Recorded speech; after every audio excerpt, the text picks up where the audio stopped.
అందరికీ నమస్కారం. మనము తూర్పుని, ఉత్తరాన్ని, పశ్చిమాన్ని, దక్షిణాన్ని కేవలం చూసి పక్కింటి వాళ్ళు నిర్మించారు కదా అని చెప్పేసి అనుకొని నిర్మించకూడదు.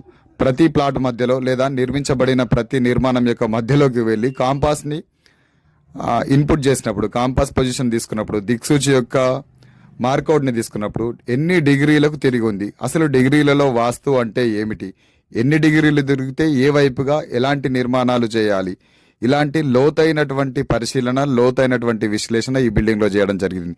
ఈ బిల్డింగ్ వచ్చేసి వేములవాడలో కోనాపల్లి రోడ్లో స్టేట్ బ్యాంక్ పక్కన ఉంది. అలాగే గతంలో మనం సరైనటువంటి దిశ అని అనుకొని నిర్మించింది, ఇప్పుడు ఇది వ్యతిరేక దిశ అవుతుంది. కాబట్టి మెట్లని, లిఫ్ట్ని అన్నిటినీ కూడా ఒకప్పుడు దక్షిణం అనుకున్నది ప్రస్తుతం పశ్చిమంగా మారింది.